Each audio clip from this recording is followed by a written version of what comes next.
ಸಂಕಷ್ಟಿಗೆ ಸಂಬಂಧಿಸಿದಂತೆಯೇ ನಾವು ರೈತರ ಸಂಕಷ್ಟಕ್ಕೆ ಸ್ಪಂದಿಸಬೇಕು ಅನ್ನೋ ಕಾರಣಕ್ಕೋಸ್ಕರ ಬಂದಿದ್ದೇವೆ. ಸರ್ಕಾರ ಹಾರಾಟ ದೊಂಬರಾಟ ನಿಲ್ಲಿಸಲಿ, ರೈತರ ಸಂಕಷ್ಟಕ್ಕೆ ಧ್ವನಿಯಾಗಲಿ. ಕಳೆದ 2 ತಿಂಗಳಿಂದ ರೈತರು ಅತಿವೃಷ್ಟಿಯ ತೊಂದರೆಗೊಳಗಾಗಿದ್ದರೂ ಕೂಡ ಜಿಲ್ಲಾ ಉಸ್ತುವಾರಿ ಸಚಿವರು ಎಷ್ಟು ಕಡೆ ಭೇಟಿ ಕೊಟ್ಟಿದ್ದಾರೆ? ಎಷ್ಟು ಕಡೆ ಭೇಟಿ ಕೊಟ್ಟಿದ್ದಾರೆ ಹೇಳಿ? ಭೇಟಿ ಕೊಟ್ಟಿಲ್ಲ.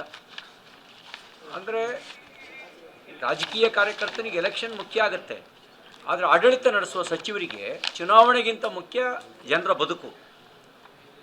ಜನರ ಬದುಕನ್ನು ಮರೆತು ನೀವು ರಾಜಕಾರಣವೇ ಮುಖ್ಯ ಆಗೋದಾದರೆ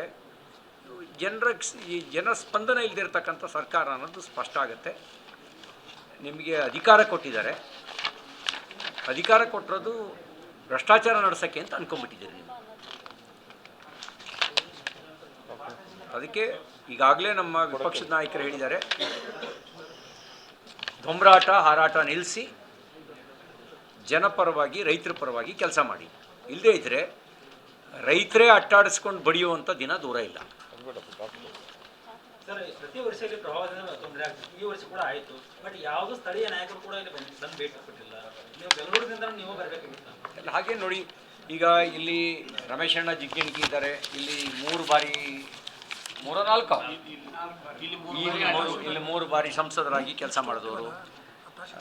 ಶಶಿಕಲಾ ಜೊಲ್ಲೆ ಅವರು ಈ ಭಾಗದ ಶಾಸಕರು ಸಚಿವರು ಆಗಿ ಕೆಲಸ ಮಾಡಿದವರು. ನಮ್ಮ ದುರ್ಯೋಧನ ಐಹೊಳೆ ಅವರಿದ್ದಾರೆ, ಸಿದ್ದು ಸೌದಿ ಅವರಿದ್ದಾರೆ. ಬಂದಿಲ್ಲ ಅಂತ ಹೇಳ್ತಾರೆ. ಹಾಗಾಗಿಲ್ಲ, ಈ ಕಾಂಗ್ರೆಸ್ನವ್ರು ಬಂದಿಲ್ಲ ಅಂತಲೇ ಎಚ್ಚರಿಸೋದಕ್ಕೆ ನಾವು ಬಂದಿರೋದು. ವಿಪಕ್ಷದ ಕೆಲಸ ಏನು? ಅವ್ರ ಕೆಲಸ ಮಾಡೋಂಗೆ ನೋಡ್ಕೊಳ್ಬೇಕಾಗಿರೋ ಜವಾಬ್ದಾರಿ ನಮ್ದಲ್ಲ. ಕಿವಿ ಹಿಂಡದು. ಅವ್ರನ್ನ ಸರ್ಕಾರ ಜನಪರವಾಗಿ ಸ್ಪಂದಿಸ್ತಾ ಇಲ್ಲ. ರೈತರ ಪರವಾಗಿ ನೀವು ಬದುಕಿದ್ದು ಸತ್ತಂಗಾಗಿದ್ದೀರಿ. ನೀವು ಬದುಕಿದ್ದೀವಿ ಅಂತಿದ್ರೆ ಪರಿಹಾರ ಕೊಟ್ಟು ಬದುಕಿದ್ದೀವಿ ಅಂತ ತೋರಿಸಿ. ನಮ್ಮ ಸರ್ಕಾರ ಇದ್ದಾಗ ಮನೆ ನಷ್ಟ ಆದರೆ 5 ಲಕ್ಷ ಕೊಡ್ತಿದ್ವಿ, ನೀವು ಅದನ್ನೂ 7 ಲಕ್ಷಕ್ಕೆ ಇಳಿಸಿ, ಅದನ್ನೂ ಕೊಡ್ತಾ ಇಲ್ಲ. ಮನೆ ಬಾಗಿಲಿಗೆ ನೀರು ಬಂದರೆ 10,000 ರೂಪಾಯಿ ಪರಿಹಾರ ಕೊಡ್ತಿದ್ವಿ, ನೀವು 10 ರೂಪಾಯಿ ಕೊಟ್ಟಿಲ್ಲ. ಅದು ಲೆಕ್ಕ ಹಾಕಿದರೆ ನೀವು ಬದುಕಿದ್ದು ಸತ್ತಂಗಲ್ವಾ? ಬರೀ ಕಮಿಷನ್ ತಗೊಳಕ ನೀವು ಸರ್ಕಾರದಲ್ಲಿ ಕುಂತಿರೋದು? ಲೂಟಿ ಹೊಡಿಯಕ ಸರ್ಕಾರಕ್ಕೆ ಕುಂತಿರೋದು?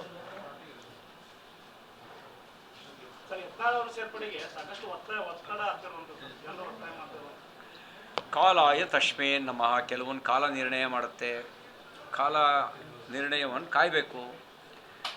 ನೋಡೋಣ ಕಾಲದಲ್ಲಿ ಏನಿದೆ ಅಂಥೇಳಿ. ಕಾಲವನ್ನು ಮೀರಿದವ್ರು ಯಾರು ಇದ್ದಾರಾ? ನೋಡೋಣ. ಎಲ್ಲದಕ್ಕೂ ಕಾಲವೇ ಉತ್ತರ. ಎಸ್.